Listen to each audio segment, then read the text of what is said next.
사회를 맡은 저는 서울대학교 전기정보공학부 정덕균 교수입니다. 오늘 이 자리는 데이터센터 대학원 차상균 원장님께서 삼성 호암 공학상을 수상하신 것을 기념하여 열리는 기념 강연입니다. 강연 제목은 Scaling Academic Research to Disruptive Innovation 이라는 타이틀로 강연을 하실 거고, 학교에서 연구한 결과가 어떻게 산업으로 연결되는지에 대한 경험을 말씀해 주실 겁니다. 이번 행사의 일부 순서는 차상균 원장님이 30분 동안 강연을 할 예정이고요. 뒤를 이어서 2부에서는 차상균 원장님의 업적과 관련하여 여러 가지로 조언을 주시고, 그리고 협력하여 주신 스탠포드 경영대의 황승진 교수님과 베텍스벤처의 이인식 대표님을 함께 모시고 차상균 원장님과 토론을 진행하도록 하겠습니다. 먼저 이 강연에서 발표하시는 차상균 원장님은 이번 32번째 삼성 호암상 수상자라는 것 이외에 다들 잘 알고 계시니까 따로 설명드릴 필요는 없을 것 같고, 오늘 그 2부에서 토론에 참여하실 두 분은 차 원장님의 호암상 소식을 듣고 축하해 주시기 위해서 미국에서 비행기를 타고 몸소 날라오신 두 분입니다. 먼저 황승진 교수님에 대해서 소개해 드리면 스탠포드 비즈니스 스쿨에서 프로페서 이메리투스, 명예 교수님이시고요. 서플라이 체인 매니지먼트의 창시자이십니다. 그래서 아마 경영학을 하시는 분들은 모르시는 분들이 없을 정도로 유명하신 분이고요. 그런데 황승진 교수님은 경영학을 전공하신 게 아니라 서울공대에서 학사학위를 받으셨습니다. 연구 업적도 이제 놀라울 뿐만 아니라, 사실은 이제 더 놀라운 사실은 이게 이분이 이제 아직도 젊음을 유지하고 계십니다. 그래서 경영학도한테 여러분들 잘 아시는 최신 프로그래밍 랭귀지인 파이썬도 막 강의를 하시고요. 사실 젊음을 유지하시는 분입니다. 그리고 이인식 대표님은 실리콘밸리의 버텍스 벤처의 창업자이시기도 하고, 지금 현재 파트너로서 열심히 현역으로 활동하시는 분입니다. 여러 회사를 직접 창업하셨고 성공으로 이끈 경험이 풍부하신 분이고요. UC 버클리에서 이제 EECS 전기전자 컴퓨터공학이죠. 거기서 학사를 받으셨고요. 졸업하시고 나서 24세 졸업하시자마자 24세에 키바 소프트웨어라는 회사를 창립하셨는데, 자바 베이스트 온라인 뱅킹 시스템 그런 소프트웨어를 개발하신 분이고, 이게 큰 회사에 인수가 되면서 지금 사용하고 있는, 지금도 여기 미국의 웰스파고 뱅크라든지 뱅크 오브 아메리카 같은 데서 아직도 온라인 뱅킹에서 사용되고 있다고 합니다. UC 버클리의 executive advisory board에서 현재도 활동하고 계시고요. 이제 많은 기부 활동을 하고 계십니다. 이 미스터 리는 우리말보다는 이제 영어가 더 익숙하셔가지고 나중에 패널 토론에서는 아마 영어로 말씀하실 것 같습니다. 그러면 차상균 학생님의 발표를 시작하도록 하겠습니다. 박수로 환영해 주십시오.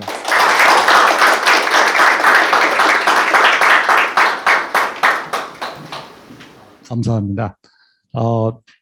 제가 이 자리에 서게 된 것은 제가 혼자 훌륭해서 그런 게 아니라, 결국 우리 서울대학교의 구성원과 서울대학 교수님들과 또 제자들, 또 우리나라에서 이런 일을 할 수 있도록 격려해 주신 여러분들이 있었기 때문에 가능합니다. 그래서 이 자리를 빌어서 다시 한번 감사를 드리고요.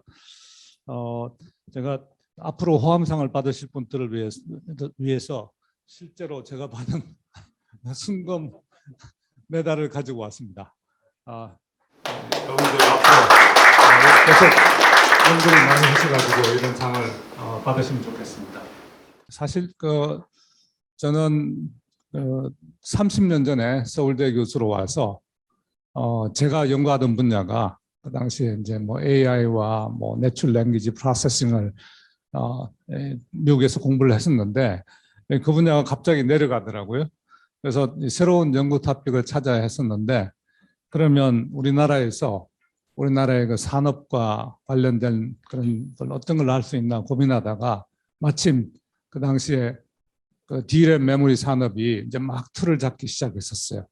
그래서 이 D램 산업을 레버리지 할 수 있는 그런 소프트웨어 시스템을 만들자라는 생각을 하게 됐고 결국 그때 막 그 꿈으로만 이야기하던 인메모리 데이터베이스를 만들기로 했습니다. 그래서 그 당시에 이제 제가 이런 분야의 경험이 별로 없었지만 학생들하고 몇 년 동안 실험을 했고 그러다 보니까 이게 90년대가 다 갔더라고요. 92년에 서울대학에 왔는데 90년대가 다 갔고 2000년이 될 때 갑자기 뭔가 이 새로운 아이디어들이 나오기 시작하더라고요. 몇 년을 하니까. 그 아이디어를 바탕으로 논문도 내고 논문을 냈는데 갑자기 이 IBM 펠로 이쪽 분야에 아주 유명한 사람이 뭐 극찬을 하면서 우리 IBM에 와서 같이 연구 안 할래? 뭐 이런 식으로 이 제안을 하는 거예요. 그걸 듣고서 이게 좀 정말 포텐셜이 있나 보다 그런 생각을 하게 됐고 그러면서 뭐 IBM에 들어가서 하는 것보다는 스타트업을 한번 해보자 라는 그런 무모한 꿈을 꾸게 됐습니다. 그때 정말 무모한 꿈이었거든요. 왜냐하면 그 데이터베이스 시장은 오라클이 한 50% 시장을 가지고 있었고 그 다음에 IBM이 상당히 그 당시에 도미넌트했고 마이크로소프트가 시장을 아주 키우고 있던 타이밍이었거든요. 그러니까 빅 3 가이즈가 이제 막 도미넌트하는 그런 시장에 들어가서 뭘 한다는 게 저는 뭐 어려운 줄 몰랐기 때문에 시작을 했던 거죠. 근데 시작을 해놓고 보니까 참 어렵더라고요. 근데 그 어려운 과정에서 사실 이제 여기 계신 우리 스탠포드 대학의 황성진 교수님, 우리 대학의 선배로서 제가 뵐 때마다 새로운 어떤 생각의 틀을 제공해 주셨고 또 이인식 우리 버텍스 벤처의 파트너는 그때 막 첫 번째 스타트업을 성공하고 두 번째 스타트업을 하고 있을 텐데 어드바이스를 주면서 이건 언젠가 될 것이다 이런 또 믿음을 줬습니다. 그래서 제가 이제 결국 그걸 하게 됐고 근데 그 타이밍이 언제였냐면 2001년 여러분들 2001년 무슨 기억을 하십니까? 이 닷컴 버스트가 생기고 그 다음에 911이 터졌어요. 제가 DLDB 컨퍼런스라고 아주 그 프레스티저스한 컨퍼런스인데 로마에서 열렸습니다. 가서 아주 그 크리티컬한 알고리즘을 발표를 하는데 발표 세션이 끝나자마자 911이 발발했다는 뉴스가 나오는 거예요. 그래서 제가 그 타이밍에 화롭게도 그 당시 제가 미국에 가족들과 같이 있었는데 미국으로 들어가지를 못하고 로마에서 일주일을 배회를 하면서 지냈습니다. 하여튼 그런 히스토리가 있고요. 결국 저는 지금까지 온 길을 생각해 보면 여러 번의 실패, 여러 번의 이제 어떤 디프레션이 있었지만 그 디프레션을 극복을 하면서 또 거기서 배운 걸 바탕으로 해서 새로운 또 아웃 오브 박스 띵킹을 하다 보니 결국 여기까지 오게 됐고 그러다 보니 그 인메모리 그러니까 데이터를 메모리에 그러니까 메인 메모리에 저장을 해서 프로세싱하는 그런 플랫폼을 시장에서 도미넌트한 그런 그 플랫폼이 되도록 한 그런 결과를 나왔습니다. 다음 네, 그래서 아웃라인은 간단하게 이 인메모리 데이터베이스가 뭔지 그다음에 저희가 어떤 걸 했는지 디테일은 아마 관심이 없었을 테니까 비주얼라이제이션을 하고 그렇게 이 어떤 그 핵심은 뭐냐면 지나고 보니까 스케일링을 어떻게 하느냐였더라고요 보니까 대학의 실험실에서 해가지고는 되지 않는 일이고, 결국 어떤 이게 꼭 뭐 우리가 엔지니어링뿐만 아니라 저는 노벨 이 과학상도 똑같은 거라고 생각합니다. 어떤 리얼 월드에서 임팩트를 프루브를 해야 되는 거고, 그 프루브를 하기 위해서 결국 대학에서 연구한 것을 스케일링을 해야 된다는 그런 교훈을 얻었습니다. 자, 그래서 이 다음 페이지로 넘어갈까요? 이건 뭐 제가 이 뭐 독일의 TU 드레스덴의 그뭐 애뉴얼 컨퍼런스나 아니면 VLDB 컨퍼런스에서 톡했던 그런 자료들을 좀 모은 거고요. 다음 페이지 넘어가겠습니다. 원래 생각은 제가 교수로 왔을 때 지도 교수님, 서울대 지도 교수님이 저한테 하시는 말씀이 앞으로 30년을 사는데 10년, 10년, 10년을 나눠가지고 플랜을 해보라 그런 말씀을 하셨어요. 그래서 10년을 이제 처음에는 뭔가 익스페리멘털 리서치를 하고 다음 10년은 이걸 가지고 뭔가 한번 해보자 이런 드리밍을 했었습니다. 그 다음에 이제 10년은 이제 돌아와서 좀 평화롭게 지내면서 학교에 기여도 하고 그런 하겠다는 생각을 했는데, 이게 이 스타트업 하시는 분들은 항상 이야기하지만 it takes longer than you expected. 그래서 결국은 중간 피어리어드가 한 10년이 아니라 14년이 된 거예요. 그래서 이제 그 14년 때문에 뒷부분이 이제 결과적으로 짧아졌는데, 다음 페이지 넘어갈까요? 그래서 제가 오늘 주로 포커스할 부분은 이 스케일링 아카데믹 리서치, 다시 말하면 스타트업을 해서 그 스타트업을 시장에서 서바이브 하도록 만들고 또 그게 인더스트리얼 임팩트를 낼 수 있도록 하는 걸 주로 이야기를 하겠습니다. 그래서 조금 넘어가고요. 먼저 이 데이터베이스가 뭔지 이제 조금 잠깐 설명을 드리면, 전통적인 데이터베이스는 메모리가 아주 적을 때, CPU의 파워가 아주 약할 때 데이터베이스를 만들었어요. 그래서 데이터는 디스크에 있고 DRAM 메인 메모리는 아주 적은데 거기에 디스크에 큰 블록들을 올려와서 프로세싱하는 그런 구조를 가지고 있었어요. 여러분들 다 뭐 연배가 있으신 분들은 옛날에 메모리 사이즈가 얼마였든지 다 기억하실 겁니다. 그래서 제가 이 메가바이트 단위의 메모리가 있을 때 그런 걸 시작을 했고요. 다음에 넘어갈까요? 인메모리 데이터베이스는 뭐냐면, 이게 이 생각을 바꿔서 데이터가 DRAM 메인 메모리에 있다고 가정하고, DRAM은 어떻습니까? 이게 파워가 나가거나 뭐 이렇게 되면 다 망가지죠. 그 안에 있는 컨텐츠가.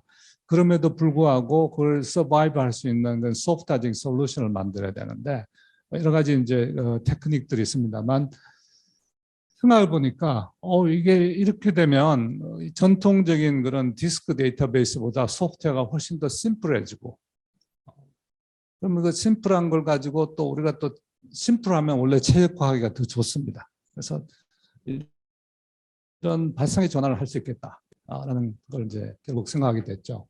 다음 넘어갈까요?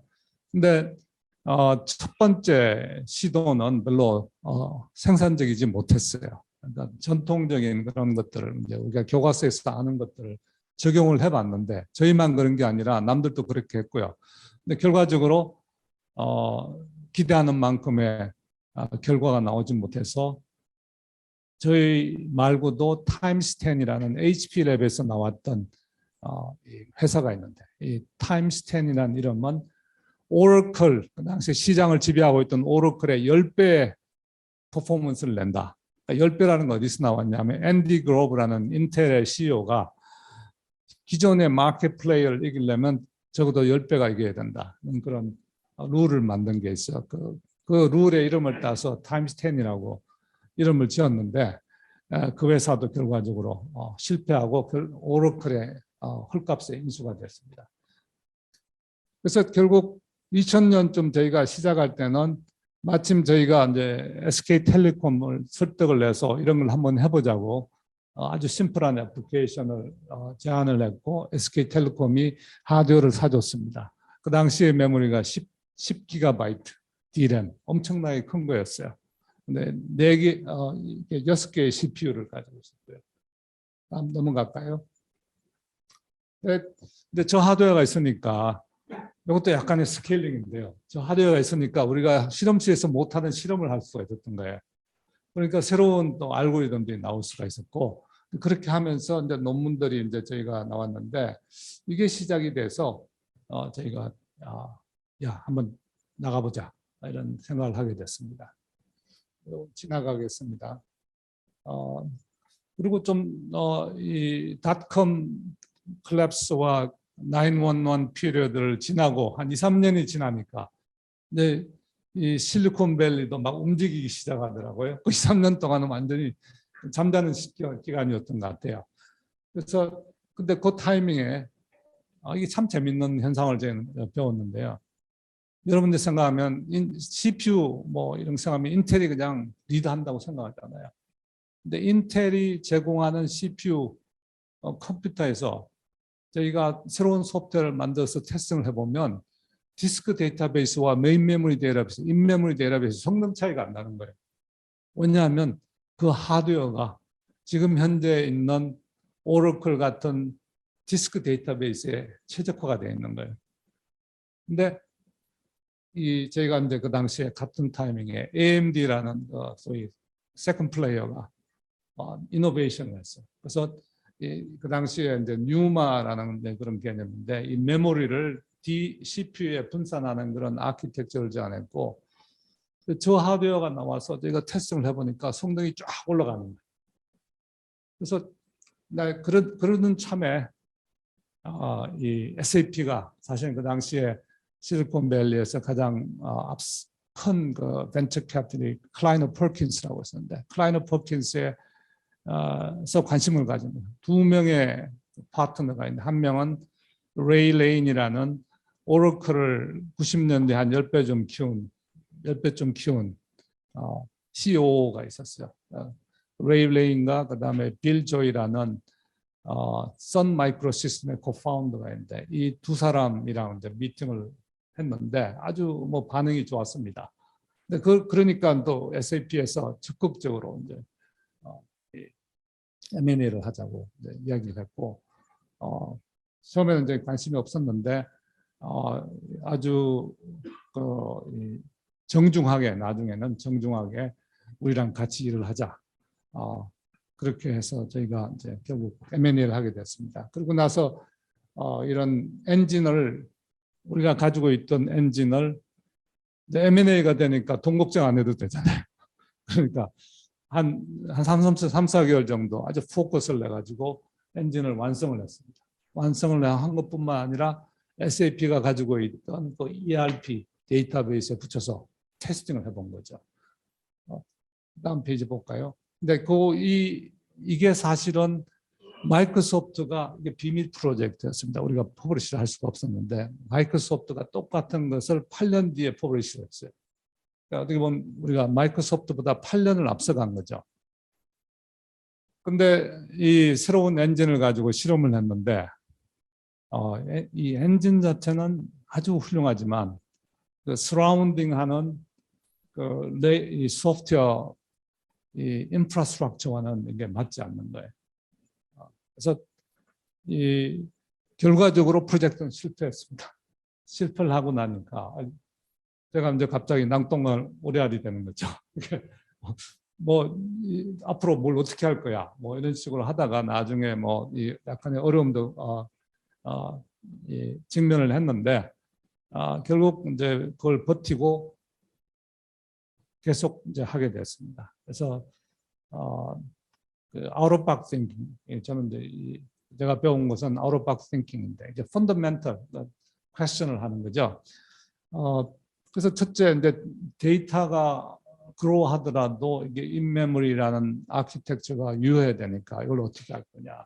첫째는 이제 데이터를 컴프레션하는 게 있고 둘째는 데이터가 늘어날 때 하드웨어 박스를 계속 추가해서 데이터의 그로스를 핸들을 할 수 있어야 되는 거죠. 그래서 그다음에 이제 더 어려운 기술을 만들어야 돼요. 분산 시스템, 분산된 어떤 트랜잭셔널한 프로세싱도 해야 되고 애널리티컬 프로세싱도 해야 되는 그런 훨씬 더 어려운 문제를 해결해야 됐던 거죠.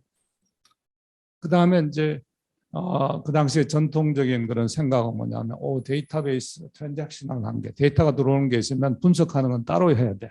이런 그런 미스가 있었어요. 그 미스를 이제 깨야 되고, 세 번째는 뭐 그 미스를 일단 깨면 그 트랜잭션 데이터의 흡입과 분석 거기다 애플리케이션까지 하나로 다 합쳐보자.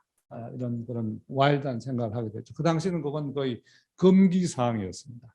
다음 넘어갈까요? 우리가 어려움을 항상 이제 직면을 하는데 어려움을 또 이 어려움에서 탈출하게 하는 또 포스가 항상 있더라고요. 그게 뭐냐면 하드웨어가 어느 날 보니까 이 조그마한 박스에 1TB를 넣을 수가 있다. 그 당시에 32GB, 64GB가 아주 큰 그런 사이즈였는데 1TB를 넣을 수가 있다. 그게 삼성전자에서 샘플을 줬어요. 권오현 전 회장님이 그 당시에 사업부장이셨는데 후배가 와서 좀 액을 복구를 하니까 이제 서포트를 해주신 거죠.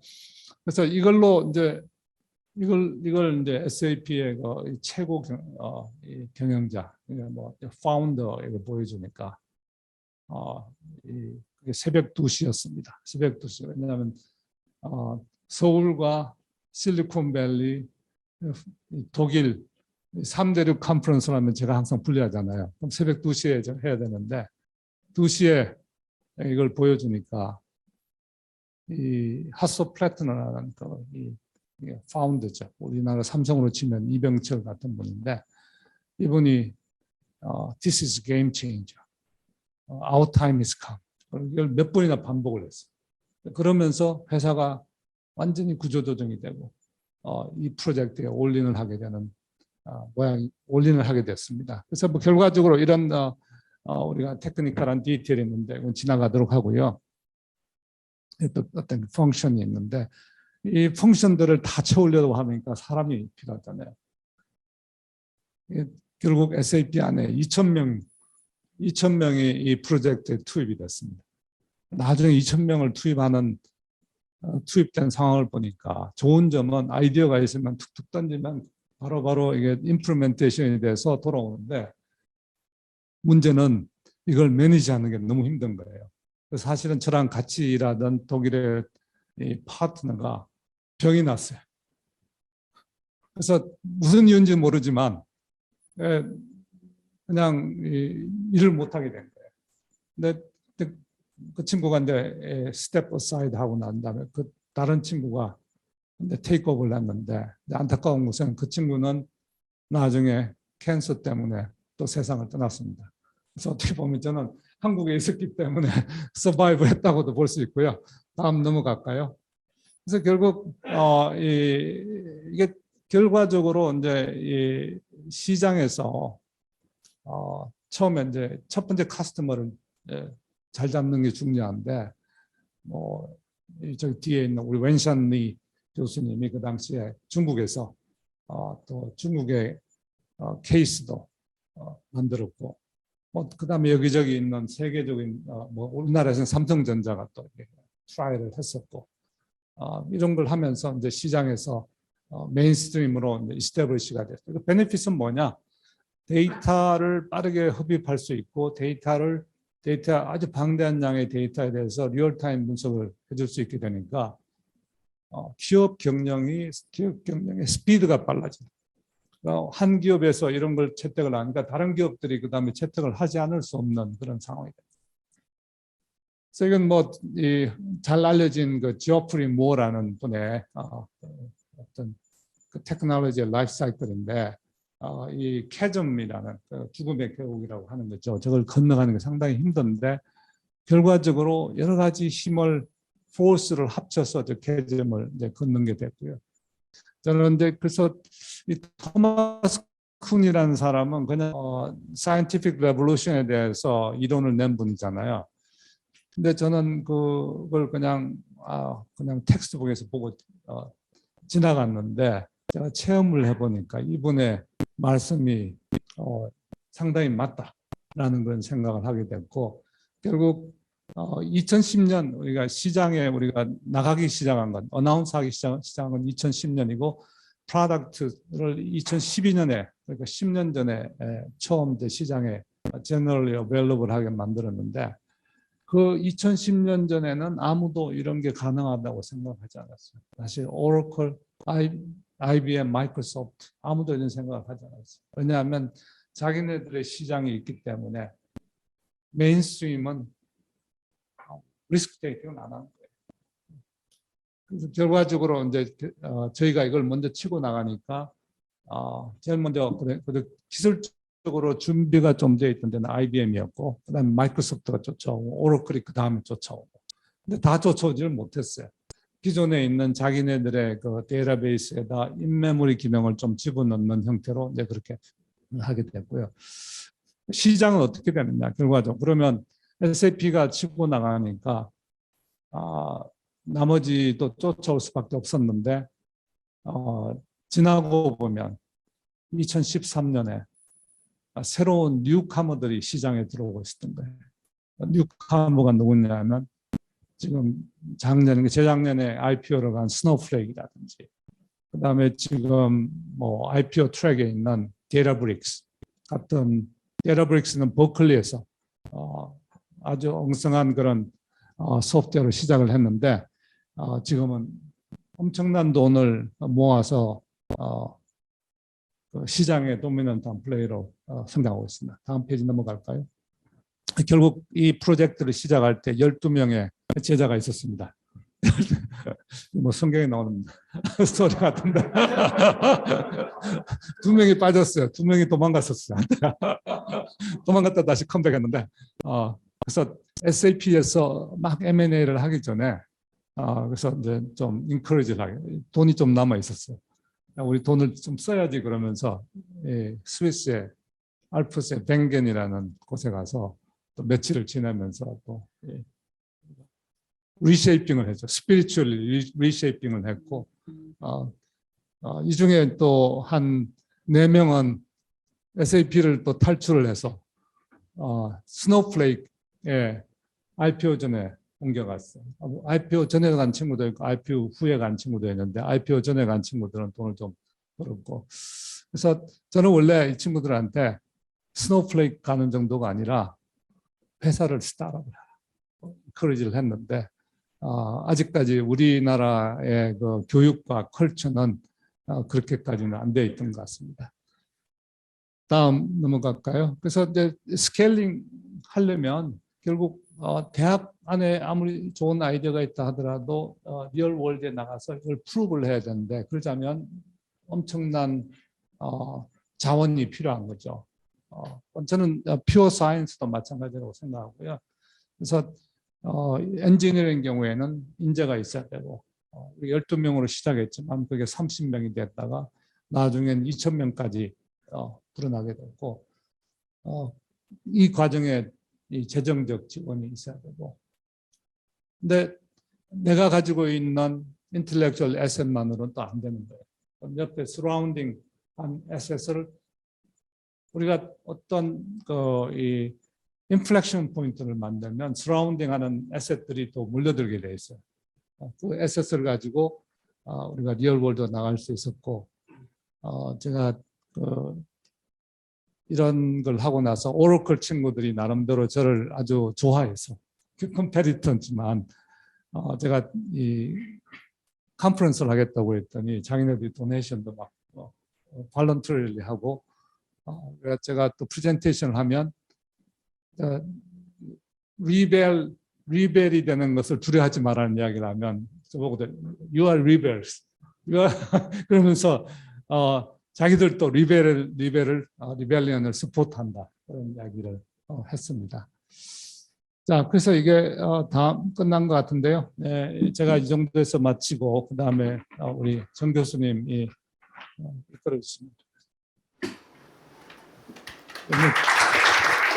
이게 제가 한번 이 마이크를 놓기 전에 정 교수님에 대해서 한 번 더 말씀을 드리면 우리 정덕균 교수님이 겸손하셔서 말씀을 하지 않으셨지만 호암상을 2009년에 수상하신 분입니다.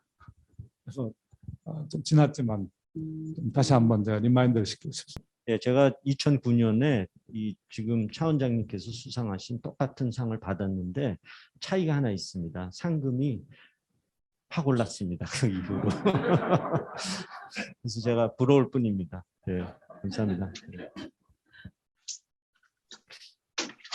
그러면 2부에서 이제 패널 토의를 하게 되겠는데요.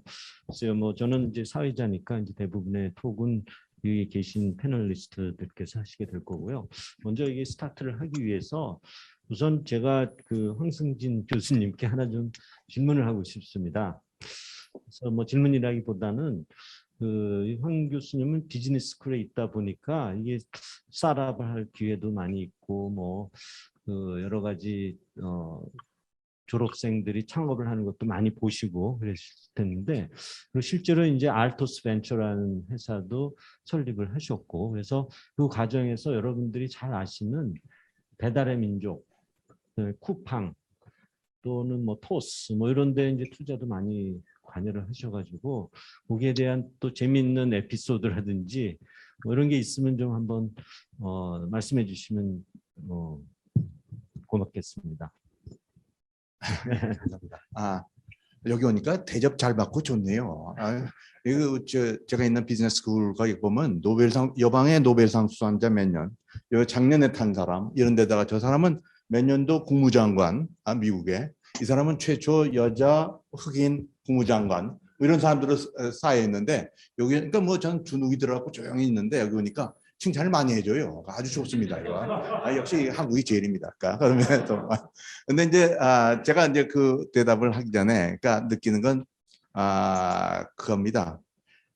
그러니까 스탠포드가 왜 좋으냐 하면은 사실은 그런 노벨상을 탄 사람 때문이 아니라 그 분위기나 그 학교가 내놓은 그 학생들과 교수들이 미국 경제에 어떤 역할을 했느냐에 따라서 평가가 되는 겁니다. 아까 말씀을 드렸듯이 노벨상 그러니까 언제 그 어느 대학교 그 총장님하고 몇 년 전에 아침 식사를 한번 한 적이 있어요. 근데 그분이 한 얘기가 우리 대학의 꿈은 공대인데 칼텍처럼 되는 거다 이렇게 말씀을 하시더라고요. 그래서 제가 그 얘기를 딱 듣고 말씀을 드렸는데 물론 칼텍이 중요합니다. 칼텍의 힘은 왜냐면 그거 보면 노벨상이 뭐 every other professor가 노벨상을 탄 정도의 그 파워풀한 데지만은 근데 칼텍이 미국 경제에 세계 경제에 미친 영향이 뭐가 있습니까? 그러니까 뭐 하나 내놓을 수가 없어. 그래서 그런 면에서 본다면은 MIT가 더 나은 거 아닙니까? 아니 스탠포드는 뺐어요. 컨플릭트 오브 인트레스트가 있습니다. 객관적으로 얘기할 때 둘을 비교해 볼 때 MIT의 노벨상 수가 그러니까 1인당 교수 1인당 노벨상 수는 적을지 몰랐지만은 MIT의 그 지역민 미국의 그 리더십에 놔둘 수 있는 그 효과는 칼텍에 비교할 바가 아닙니다. 결국 스탠포드 이제 그렇게 하면 물론 스탠포드가 한 수이죠 거의. 뭐 스탠포드의 영향은 뭐냐 하면은 지금 가만히 간단히 생각한다면 그러니까 실리콘밸리의 핵심적인 멤버인데 미국의 실리콘밸리에 있는 이런 그러니까 구글이라든지 애플이라든지 이런 페이스북이라든지 이런 회사를 뺐을 때 미국이란 나라가 지금 어디에 있었느냐 한번 생각해 볼까요? 아마 이제 그 나라 국가적인 경쟁력이 설명이 되는 겁니다. 제가 한 20년 전에 모 경제 관리하고 얘기를 한번 한 적이 있어요. 그러니까 점심식사를 한번 적이 있어요. 성함이 그 외자예요. 성은 진씨인가 그럴 겁니다. 진씨. 근데 그분하고 식사를 하다가 아무튼 얘기를 하다 왔더니 그건 비밀이에요. 그러니까 얘기를 안 하겠습니다. 근데 그분한테 제가 한 말씀이 있어요. 장관님. 그때는 경호 간두셨어요. 우리 한민족으로서 중국이라는 나라를 갖다가 우습게 본 이 세대가 우리 하나 겁니다. 처음일 겁니다. 그때 20년 전에. 그렇지만 한 5년 가면 이것도 끝날 것 같습니다. 그러니까 그 장관님이 그 맞는 말이다. 맞는 말이다. 그래갖고 그 나중에 신문 인터뷰에 언젠가는 우리가 중국에 뭐 발 마사지를 할 때가 온다 뭐 이런 말씀하신 게 이제 그때 대화에서 나온 겁니다. 과정이죠. 가만히 생각하면 이런 생각을 할 수 있어요. 20년 동안 중국은 G2의 위치에 다다랐습니다. 미국이 겁날 정도가 됐습니다. 그 20년 동안 한국은 뭐 했느냐, 사람은. 참 숙연해 주는 거죠. 근데 가만히 생각하면 간단합니다. 뭐가 그때의 그 큰 무기였느냐 생각한다면 그건 뭐냐면 시장 개방입니다. 다시 말해서 그때는 중국은 아주 엄청나게 중요한 카드를 하나 들고 있었어요. 왜냐면 그 시장 경제에 들어가지 않았을 때였죠. 근데 그는 20년 동안 그걸 충분히 썼습니다. 한국은 사실은 그 전에 써버렸죠. 이승만 박정희 때 벌써 시행 경제를 다 썼으니까 결국은 카드가 새로운 카드가 없는 데 대해서 중국은 그 카드를 씀으로써 우리보다 훨씬 규모 경제가 거기 끼어들어가니까 더욱더 파워풀한 게 나왔죠. 그러다가 그렇게 생각합시다. 우리 다 앉아갖고 20년 다 앉아있네요. 그래도 근데 20년 후 지금에 있어서 우리가 뭐를 할 수 있었느냐 그 당시에 카드를 쓴 이 마당에서 생각한다면 세컨 카드가 뭐냐는 얘기할 수 있어요. 세컨 카드가 뭐냐? 그러니까 우리 얘기하는 건 뭐냐면, 그러니까 한 국가를 그러니까 한 레벨을 올리기 위해서 첫 번째 레벨을 올리는 거는 시장 경제다. 그다음에 두 번째 올리는 게 뭐냐 한다면 딴 거 없습니다. 연구입니다. 리서치. 그러니까 미국에서 리서치를 또 뺀다고 생각했어요. 그러면 그 리서치가 어디냐면 스탠포드, 버클리, MIT 이 대학교를 뺐을 때 미국이라는 나라는 완전히 껍데기밖에 안 되는 겁니다. 그와 마찬가지로 이 리서치를 한다는 거 그게 한 나라를 갖다가 한 단계 더 도약을 할 수 있는 기회가 된다는 거고 이거 사실은 대한민국 정부가 됐건 아니면 우리 학교가 됐건 좀 더 심각하게 생각해 봐야 돼요. 우리가 두 가지 저는 설명을 드려서 죄송합니다. 말이 길어갖고 첫째는 뭐냐면 한 나라가 대한민국이 지금 뭐 10위권 왔다고 좋아하지만은 여기서 도약할 수 있는 카드는 두 번째 카드는 리서치하고 이 대학교의 역할이라는 거 하나하고 두 번째는 대학교의 진정한 컨트리뷰션은 노벨상 수상자가 아니라 사실은 이러한 리서치를 그다음에 그걸 갖다가 프랙티스에 넣어갖고 큰 역할을 할 수 있다는 거 이게 중요한 겁니다. 이게 오늘 영광스럽게도 물론 차 교수의 그 딱 맞는 거고 이게 우리 정덕빈 교수도 몇 년 전이에요? 20년 전? 25년 전에 그 실리콘 이미지라는 회사를 만들어갖고 그런 이게 리서치가 밖에 나가갖고 이 경제에 컨트리뷰션을 했다는 거 자체가 아주 두 분을 갖다가 옆에 놔둬갖고 저는 아주 영광스럽게 생각합니다. 그리고 축하드립니다. 네, 이상입니다. 네.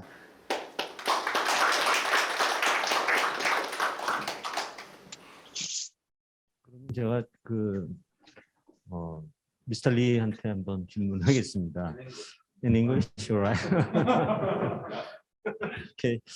Could you give some advice to young students who might want to start up their own company?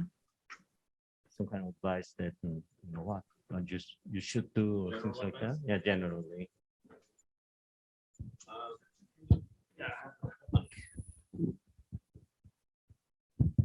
Hello. Okay. Hi. Thanks for having me here, and congratulations again, Professor Cha. I always just call him Sang because when I go to Korea, I don't know how to address him in Korean, so I get like, I think I just insult him otherwise.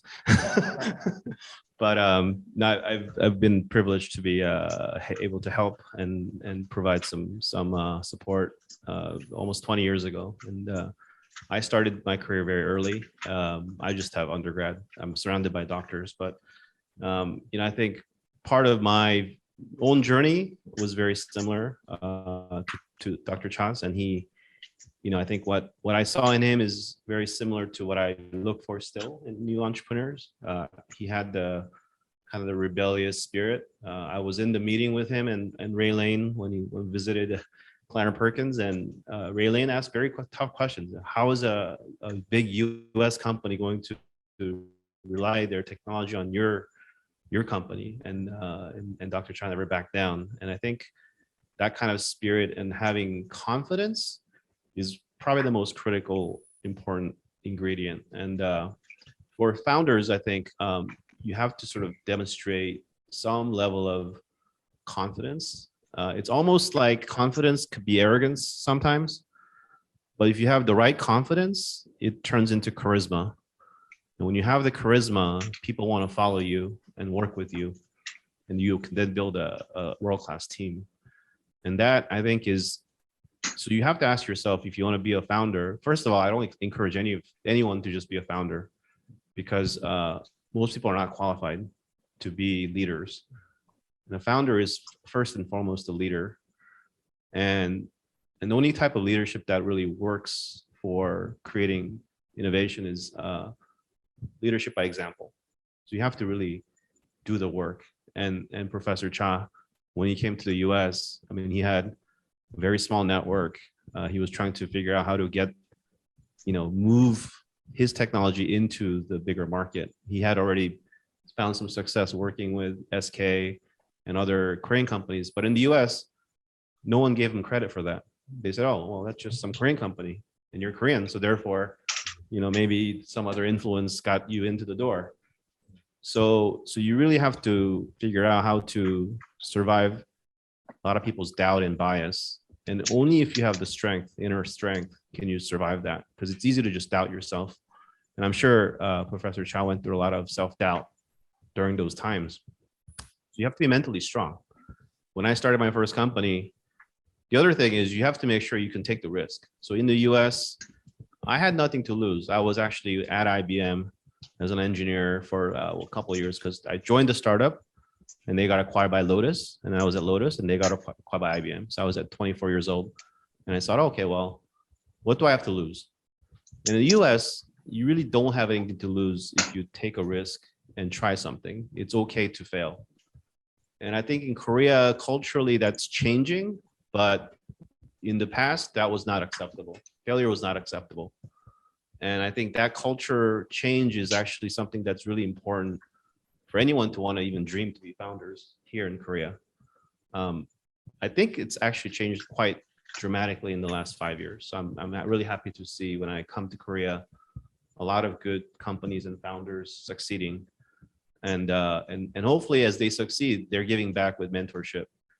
So the third ingredient that I look for in different kind of, when I travel around and talk to entrepreneurs ecosystems, is you have to have a supporting network. So the US Silicon Valley industry is like Swiss watchmaking. If you ever know why the Swiss are the best at making watches, that industry was started in like 1900, like over 100 years ago. And the Swiss had nothing to do because it was really cold in the winter. So they just started making things, and they created this industry. But when you go visit this valley, there's a valley in Switzerland in the mountains, the Valley de Joux. You see these people, they only make springs, they only make pans, they only make the paint. So there's a big ecosystem of watchmakers, and it's craft that's traditionally passed down from generation to generation. In Silicon Valley, we are in the third or fourth generation of that passing down of tradition. And this is why Silicon Valley still is number one, why the best companies still come from Silicon Valley, because there's internally, there's a mentorship. And in thinking Korea, we're starting to see some of the mentors. When I meet successful executives and entrepreneurs in Korea who've made big success and lots of money, the only thing I question them is, how are you spending your time to give back to the next generation? Because no one cares about your money. There's plenty of money in the world. Money doesn't actually help anybody succeed. It's the fuel, but the mentorship is what counts. So I look for those three ingredients. So if I have like kind of advice for people who want to be founders, one, find a good mentor. A mentor is the winner. Mentor is not someone who talks about winning, has never done it. And the mentor is like someone has been there and actually won and done well, and willing to give time back, not just money, right? And then two is just have that confidence to be, able to take a risk. Even if you fail, well, what's the worst that can happen? You have to think through that a little bit carefully. And then third is just have the courage, and then to build a team, because it's never a solo journey. I mean, Dr. Cha's last slide is the 12 people that made it happen, right?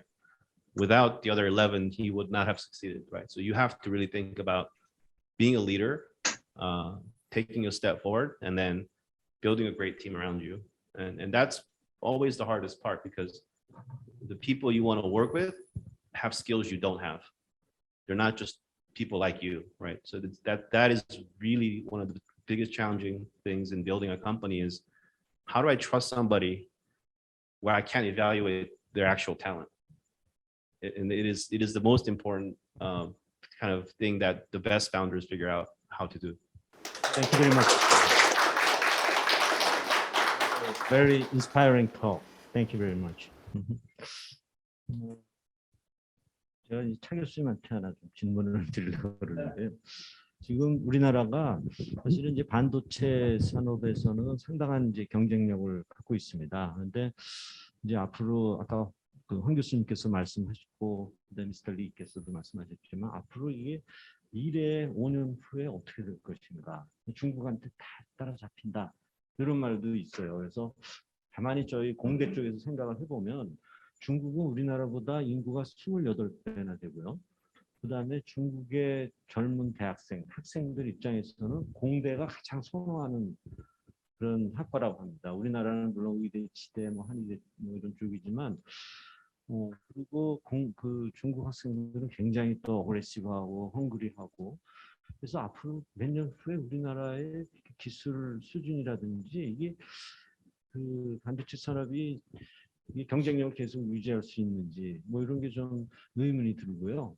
이제 그거는 인력이 이제 절대적으로 부족하고, 그다음에 뭐 의지 같은 것들이 이제 좀 떨어지지 않나. 그래서 근데 오늘 이제 차 교수님 이제 발표를 보니까 겨우 12명 정도의 인원을 가지고 굉장히 큰 일을 하셨습니다. 그래서 결국 명수보다는 그 인력의 어떤 의지라든지 퀄리티라든지 또는 어떻게 좋은 교육을 받는지 이런 것들이 상당히 중요할 것 같습니다. 그래서 그런 측면에서 혹시 최상민 원장님께서 좀 말씀해 주시면 우리 오디언스들한테 좀 많은 도움이 될 것 같습니다.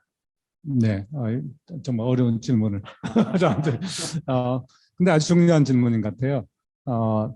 우리의 스케일은 작지만 그 대신 우리가 엑셀런스를 추구를 하면 항상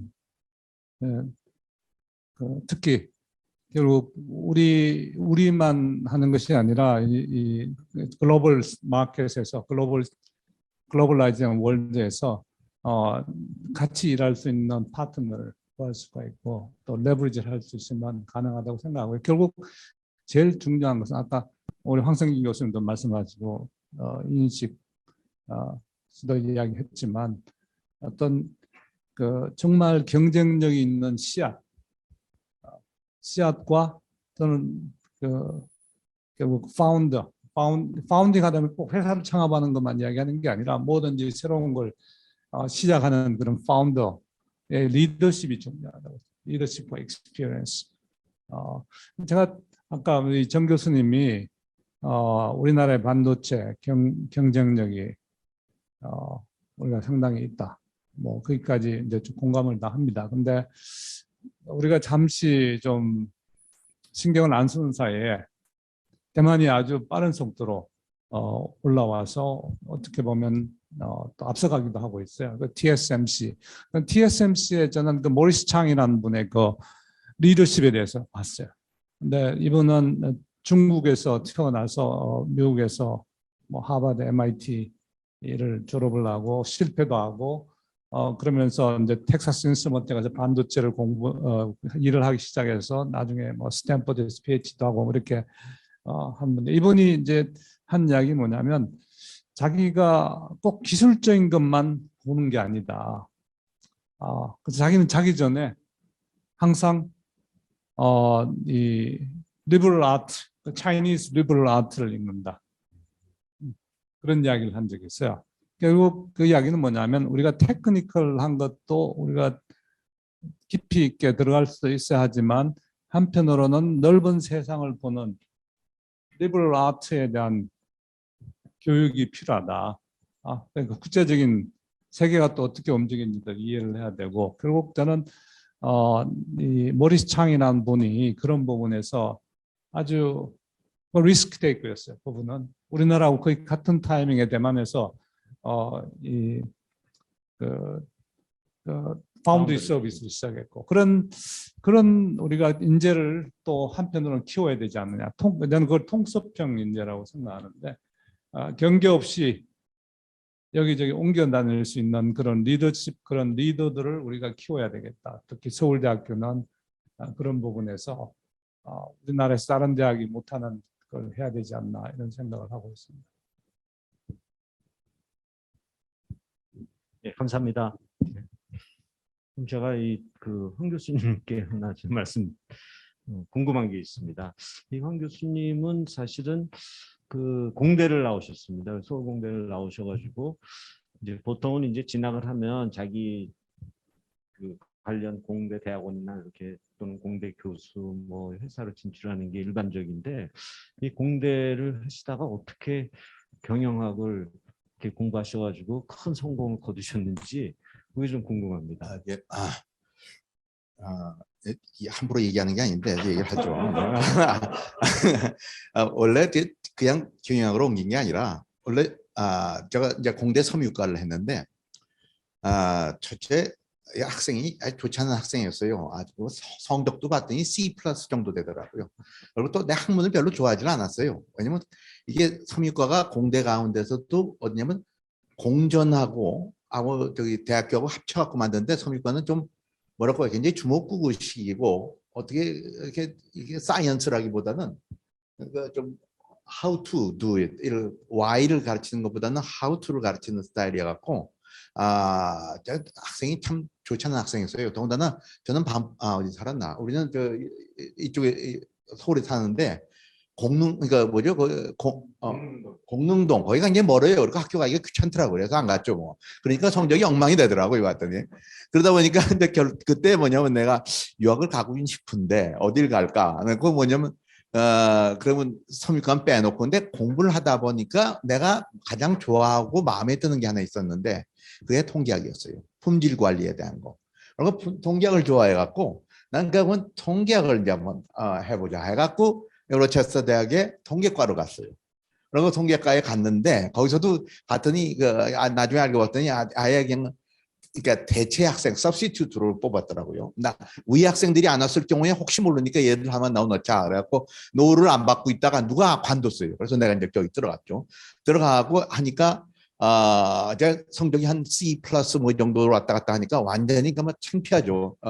옛날에 그때 뭐 추천장 받기도 참 안쓰러 갖고 올 정도였는데 거기 가갖고 봤더니 이제 딱 그러니까 석사 프로그램에 먼저 그러니까 박사에 가기 위해서는 석사에 들어가야 돼요. 그래서 석사를 하다 봤더니 거기는 뭐 시카고에서 뭐 수학 석사한 친구들 뭐 이런 쟁쟁한 친구들이 있더라고요. 그래갖고 한 7, 8명 있었는데 그러니까 한국에 무슨 S로 시작하는 어느 대학교에 온 친구가 성적은 C 플러스 해갖고 정원 채우려고 하나 왔는 학생이 이 학생이 9가지 세메스터 코스에서 다 A를 받았어요. 그리고 그때 그런 기록을 가진 사람이 없어요. 그러니까 와, 이 S 대학이 어떤 대학이냐 이거. 거기에 C 플러스가 여기는 완전히 A니까 앞으로는 너희 어드바이저가 누구냐. 앞으로는 너희 학교에서 S라는 학교에서 오면은 2명을 갖다 장학금으로 무조건 보내주겠다 그랬다고. 김재주 교수님한테 보냈을 거예요. 그래갖고 이제 그러다 보니까 결국은 이제 통계학에서 이제 한 가닥질을 하게 된 거죠. 그래갖고 이게 희망이 벅찼는데 제가 뭐 이제 통계학을 갖다 설명을 잘 했어야 되는데 저희 집사람한테 설명을 잘 못했어요. 그래갖고 우리 집사람은 통계학 하니까 호구조사하는 줄 알아요. 다 가족이 맵니까? 하면서 자꾸 뭐냐면 좀 더 멋있는 거 하지 뭐 이렇게 호구조사하는 거 하느냐. 그러니까 자꾸 이렇게 꼬집고 그래갖고 안 되겠다 그래갖고 그 옆에 있는 마침 그 어느 교수 한 분이 경영학에서도 가르치길래 거기 가서 혹시 나도 안 됩니까? 하니까 그 사람이 너 성적 좀 보자고 성적을 보더니 와, 뭐 듀얼리스콘이 다 보더니 야, 너 우린 벌써 마감일이 넘었는데 너 왜 오게 하마 하고 그대로 받아줬어요. 그래갖고 하다 봤더니 이제 박사를 하다 봤더니 그 한 교수가 아주 모두가 선호하는 교수가 있어요. 그 사람한테 4명인가가 박사로 이제 줄이 서 있어요. 그러니까 아이고 내 실력에 거기 가갖고 뭐 5번째 하느니 여기 좀 그러니까 새로 와갖고 그러니까 별로 이렇게 인정을 못 받고 있는 물론 양쪽 다 이스라엘 사람이죠. 그래갖고 그 사람한테 줄을 섰죠. 그랬더니 그 사람이 내가 볼 때는 천재 중에 천재예요. 그래갖고 그 사람 밑에서 박사를 하다 왔더니 그래갖고 저기 뭐 박사 논문이 좋았어요. 그러니까 저 스탠포드에서 보더니 와 그 우리 과에서 저 같은 배경을 갖고 있는 사람을 갖다 우리 과에서 3년을 갖다 못 뽑고 있었어요. 첫해 그러니까 마음에 드는 애 없다. 첫해 관두고 두 번째 관두고 세 번째 제가 딱 등장한 거예요. 그래서 세미나 끝나자마자 거기 있는 제일 보스 같은 분이 나오더니 하는 얘기가 우리가 3년 동안 기다렸던 사람이 너다. 이렇게 얘기를 하더라고요. 첫 마디에. 그래서 그다음에 뭐냐면 너를 트레인한 사람이 어떤 사람이냐 해갖고 내 어드바이저를 또 데리고 와갖고 스탠포드에 와 있어요. 나보다 1년 후에 왔어요. 그래서 제가 제 어드바이저를 리크루트한 사람입니다. 그래갖고 이렇게 된 거예요. 그리고 뭐 좋은 친구를 만났죠. 거기서 또 하울리라는 교수인데 프로덕션 쪽에서 뭐 지금까지 역사상 가장 훌륭하다는 사람이는 얘기를 하는 사람도 있어요. 그 사람하고 그러니까 배경이 또 달라요. 저는 경제학 배경을 또 배웠어요. 그래갖고 이제 컴퓨터 쪽으로 잘 알고 그 친구는 컴퓨터를 잘 모르고 그러니까 이 둘이 뭐 이제 깐부가 됐죠. 그러니까 깐부가 돼갖고 아주 뭐 어떻게 보면 아까도 말씀드렸듯이 이 한 국가의 그 패스, 실리콘밸리가 왜 잘 됐느냐, 스탠포드가 왜 잘 됐느냐, 그다음에 이런 여러 가지 얘기가 있지만은 일반적인 이론도 있지만 또 하나가 있습니다. 그건 뭐냐면 히스토리입니다. 우연한 사람 하나가 크게 바꿀 수 있다는 거예요. 보면 대한민국의 BTS가 왜 나옵니까? 왜 대한민국의 150개의 국가 가운데 왜 BTS라는 친구가 한국에서 나와요? 기생충이 왜 거기서 나옵니까? 이게 다 사람 팩트인 거죠. 여러분들 가운데서도 누군가 그런 사람이 나올 수 있는 겁니다. 예, 감사합니다.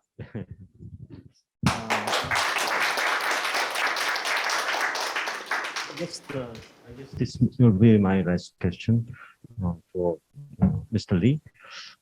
I guess you are receiving many business plans from outside all the time. What is your selecting criteria to invest? So my selection criteria. So there's 3 factors to any company's idea, execution, and product. People and product, right? So there's market, technology, and people. So, and you have to kind of think of the 2 biggest factors as always people and the market. The product is usually just something in the middle that keeps changing. Playground. It's yeah, and so it's not the product that's important. It's how quickly the people keep improving the iteration of the product. That's actually the most important. So like Dr. Chow once again showed us the evolution of his journey, and what he started with is not what he ended with, and it took a lot of discoveries and 14 years of innovation and failures. So 13 years of failures, and then 14th year he got it right. So so it's continued failure that actually is what makes the teams brilliant and successful. So so I expect failure, and I expect products to be incomplete, but I do want to see vision. So that's like the understanding of not the market, but the actual need. And I think so I always look for the identification of the problem. That's 80% of the challenge is what problem are you trying to solve, or what value are you trying to create, and who does that benefit, and why now? Not just why, but why now? Why do they need to use your technology or product? And how does that help them? So those are the important things, and the team has to be able to explain what the winning situation will look like after the journey. So that is important, that they are able to so I say I want 2 things. One, either get me excited or curious. That's my 2 criteria for getting to the second meeting. So, and I'm kind of hard to please. So first meeting, I'm pretty tough. I ask a lot of questions. Most of my questions start with the one, why? Why did you choose that technology? Why did you choose to do it this way? Why is your co-founder this person? Why, what skill do they have? How are they different? Who's smarter than you? Like I just ask a lot of questions, because then when they tell me answers, I can tell whether they want to tell me what they truly believe, or they tell me what I want to hear. And if they tell me what I want to hear, then I just say no thanks. If they tell me, and I ask a lot of questions that are ambiguous, so they have to be able to really think hard about why they did something and be honest about it. So that transparency is important in a relationship, because I always tell founders, you can fire anyone you want except your investor. So it's a long-term relationship. I mean, I have backed companies from founding, like 0 day to IPO. So the one that went IPO last year, Couchbase, another in-memory database company, it took about 13 years, 2007 to 14 years, right? So same amount. And we started the company 2007. It went IPO last year, and lots of twists, right? So you have to have a very long-term view of these journeys.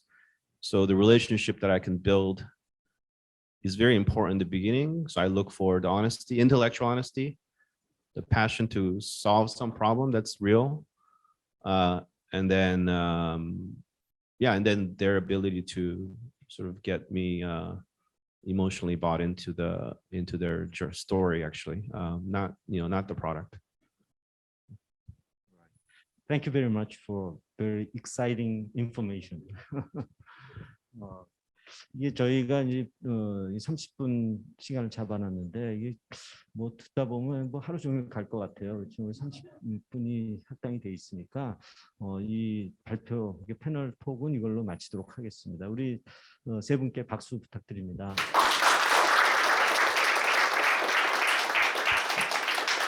네, 이걸로 마치겠습니다.